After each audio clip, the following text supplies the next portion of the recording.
right, our last video on exponential decay. In these two examples that we're going to look at, we're going to be given a graph and we're going to try to write the rule from that graph. So I'm going to change my pen color again to make it easy to see. So what I want to look for in my graph is, can I find some good points that I can use, that I can easily see what the values are? I notice that my scale on my y-axis is going up by ones. I can see that every 5 is 1 on my x-axis. I just want to note those scales as I'm looking for places where my graph crosses. So I'm going to look over here and I can see over here, I got a good point there. I'm going to go down here. There's a good one here. Let me see, I got one here, it looks like. Maybe here. All right, so let's see. We may even have another one here. All right, so we got several good points to work with. So let's label these points. We're going to put them in a table here. We'll do an XY table. So my first point looks like -1, 16.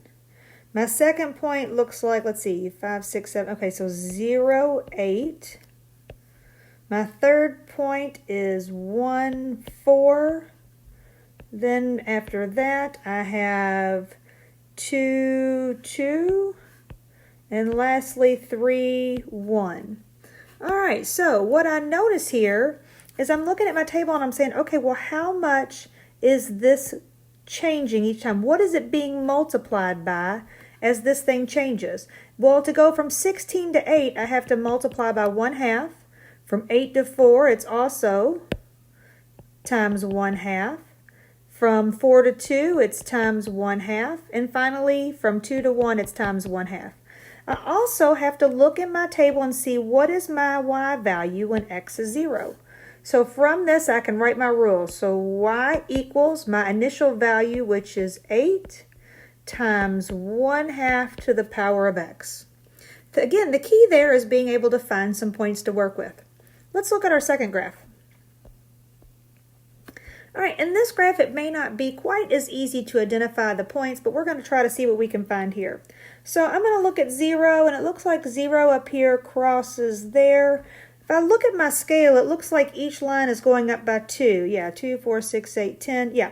So if that's just one above 40, that has to be 42. So let me see if at 1 I have a good point. It looks like right here.